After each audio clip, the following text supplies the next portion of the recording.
Assalamualaikum warahmatullahi wabarakatuh. Gimana teman-teman? Kabarnya sehat selalu ya untuk kita semua. Semoga kita diberi kemudahan dan kelancaran untuk melunasi hutang-hutang kita. Oke, langsung saja nih kita bahas. Video ini saya bikin singkat aja. Ini menjawab pertanyaan yang sering banget dipertanyakan kalian. Terutama buat lo yang lagi galau karena galbay alias gagal bayar pinjol di beberapa aplikasi pinjaman online, mungkin di Kredit Pintar, mungkin di Tunaiku, Kredivo, atau Akulaku dan sejenisnya. Nah, pertanyaan adalah ketika galbay atau gagal bayar jadi pilihan, apa yang harus kita lakukan? Dan risiko apa yang kita akan dapatkan? Nah, pertanyaan yang paling banyak ditanyakan adalah gimana cara galbay di Kredit Pintar? Gimana cara galbay di Kredivo? Gimana cara galbay di Akulaku? Nah, sejujurnya ya, gue sendiri agak bingung sama maksudnya gimana caranya. Karena setahu gue juga pernah ngerasakan hal yang sama. Galbay itu bukan sesuatu yang perlu kita cari-cari caranya. Galbay itu bisa dibilang tuntunan hidup atau tuntutan hidup atau fakta hidup. Nah, di mana kondisi keuangan kita udah nggak memungkinkan lagi buat bayar. Mau dipaksa bagaimanapun, kalau duitnya nggak ada, ya mau gimana lagi. Gitu. Akhirnya terpaksa galbay. Nah, di sini, tapi gue coba simpulkan ya, maksudnya mungkin kayak gini, apa yang harus dilakukan ketika gagal bayar? Mungkin pertanyaannya seperti itu ya, saya sempurnakan saja nih. Nah, ini yang ada poin-poin penting nih. Nah, ketika lu memutuskan buat nggak mampu bayar di pinjol-pinjol tersebut, dan harus yang lu pahami pertama kali adalah risikonya. Risikonya satu-satunya adalah nama lu bakal tercatat dalam slip OJK atau skor kredit bermasalah. Nah, pertanyaannya, lu siap nggak dengan hal itu? Kalau lu siap, kalau lu udah siap sama risiko ini, perlu diingat bahwa ini bakal berdampak panjang ke depannya. Terutama kalau lu masih mikir buat ngutang lagi. Nah, kalau saya pikir pasti, ya jangan deh gitu. Gue sangat berharap ya ketika lu ngambil keputusan buat galbay, diiringi juga dengan pemikiran bahwa lu berjanji nggak akan lagi ikut dalam dunia riba atau hutang berbunga apapun. Cobalah buat sukses tanpa berhutang. Jangan sampai nanti lu berhenti bayar di sini, tapi pikiran lu adalah nanti anak-anak gue gimana bang kalau di blacklist satu kakak di kartu keluarga gitu kan, karena bapak ibunya berhutang.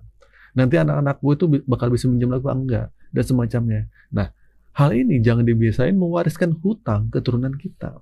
Nah, lebih baik kita tanamkan bahwa hutang itu enggak terlalu baik untuk kehidupan kita, ya. Nah, hutang adalah tagihan pasti, sementara rezeki adalah misteri. Nah, terkadang misteri itu sulit dibongkar. Nah, kita beranggapan bahwa penghasilan kita bakal stabil terus kan, tapi kenyataannya penghasilan bisa saja drop di tengah jalan. Oke, balik ke pertanyaannya, apa yang harus kita lakukan? Di sini ada 3 ya, kalau lu sudah galbay atau galbay itu jadi pilihan terakhir lu. Yang pertama, siapin mental dan logika. Lu bakal disibukin sama panggilan telepon, mulai dari ngingetin tagihan sampai caci maki. Siapin mental lu. Selain mental, logika dan pemikiran juga harus jalan. Jangan sampai ketika lu berkomunikasi atau di telepon atau ada kata-kata yang gak enak keluar dari mulut penagih hutang, akhirnya lu jadi baperan. Kalau lu baperan, bisa-bisa lu nekat gali lubang tutup lubang, dan itu kehancuran buat diri kita. Ini yang harus ditanam paling pertama. Terus yang kedua, cari sumber masalah, putusin komunikasinya. Seiring waktu berjalan, lu harus cari sumber masalahnya, di mana letak pemicunya, kepanikan ini dan keresahan ini. Berdasarkan pengalaman, sumber masalah terbesar adalah dari teleponnya, dari telepon kalian, dari HP kalian, dari WhatsApp kalian, dari email kalian. Nah, orang-orang ketakutan yang menerima telepon, ketakutan baca chat WhatsApp, dan ketakutan baca email, ketika lu udah tahu ini jadi sumber masalah, putusin semua komunikasi yang terhubung. Ganti nomor, hapus WA, hapus email, dan blokir nomor-nomor yang mengganggu itu. Nah, yang ketiga nih, yang terakhir, fokus pada support internal dan tetap kerja. Jangan terlalu fokus pada soal DC yang datang, DC lapangan, kunjungan ke rumah, itu nggak usah, dan segala macam. Lebih baik lu fokus cari waktu yang paling tepat buat cerita dan berbagi cerita ini ke sama orang tua, mungkin ke suami atau ke istri. Terbukalah kalau kalian punya hutang, terbukalah kalau kalian sedang terlilit sama pinjaman online, supaya lu dapat dukungan secara internal. Nah, itulah cara buat lu menyatakan galbay. Nah, dengan begitu, seiring waktu, lu bakal bebas. Tapi jangan lupa ya, tetap bekerja keras, tetap berusaha ngumpulin duit lo, suatu saat lo ada rezeki, bayar. Mana tahu suatu saat nanti lu ada rezeki lebih, lu akhirnya bisa bernegosiasi untuk melunasi hutang-hutang kalian.